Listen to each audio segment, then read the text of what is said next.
Wall Street Journal White House correspondent Colleen McCain-Nelson, who's also been covering the Democrats for the Journal. Great reporting. Glad to have you. We heard that statistic from Garrett. 66% of voters don't find Clinton honest and trustworthy. Is the email scandal something that is resonating with Democratic primary voters rather than general election voters? Well, at this point, it's a little bit of a moot question just because she's on the march to the nomination and she's not going to, the math is on her side, so she's not going to be derailed. But it does fuel the existing narrative that she can't be trusted. And so she has been out there saying this was allowed, I didn't do anything wrong, it was permissible to use private email, but the report says very clearly this was not allowed. And facts, and sometimes gets in the way of good talking points. Exactly. Do you think Bernie Sanders' campaign, shall we say, regrets we don't want to hear about your whatever emails anymore? Right. Well, at this point, they're not showing any signs of regret. They're certainly holding firm to that. Points for consistency, perhaps, right. But it was also perhaps a missed opportunity. And so even with this report now in hand, Bernie Sanders is still not attacking her on this. His campaign manager, his surrogates are still not talking about this issue. And so it certainly could have been a useful issue for them at this moment and leading up to this moment, but they just won't go there. If you had talked about this race about a year ago, this should have been long over. You should have been back here on your couch in Washington, not still on a plane every other minute. We're 58 days to Philadelphia. How worried are Hillary Clinton's folks that there's not really a coalescing of the Democratic Party around her? And even if she does win the nomination, it will be contentious at best. Right. Well, this is a challenge, and at this point I think the Clinton campaign is trying to assess exactly how steep a challenge, because part of the problem is they don't know exactly what Bernie Sanders wants.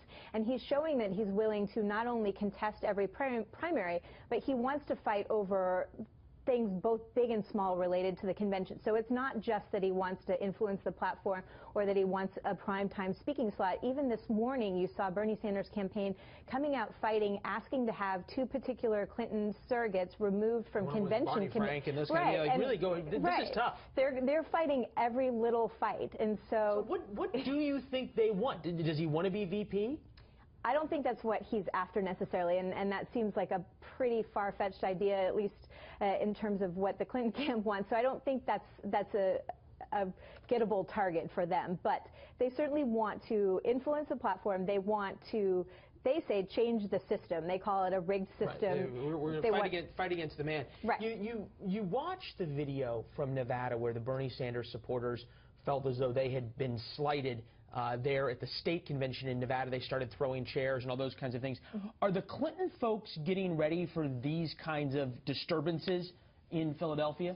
Well, they are, and it's interesting because Bernie Sanders supporters are applying for permits to demonstrate in Philadelphia. And so the question is, what exactly are they planning to do? And the bigger question is, what is Bernie Sanders going to do to try to guide them? And it's kind of he didn't do much after what happened in Nevada. Exactly. And so it's kind of incumbent upon them to offer guidance and say, let's keep this peaceful, let's be supportive of Hillary Clinton ultimately. And so it's up to him to kind of lower the temperature in Philadelphia. And so we haven't seen any signs yet of whether he's going to do that. Where does this go from here in terms of California in about 10 days, and then what happens between California and the middle of July? Let's assume for the moment now the FBI doesn't indict her. Right. Well, so, I mean, in terms of unifying the Democratic Party, that's a key time period, those 5.5 weeks, because at that point, Hillary Clinton will have enough delegates to be the presumptive nominee. And so the question at that point is,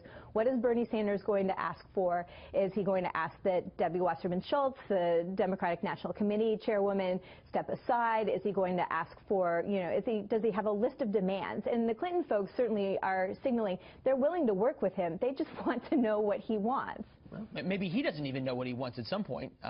Colleen Nelson, appreciate you being here. We'll follow your reporting in the Journal. Thank you. Thank you, ma'am.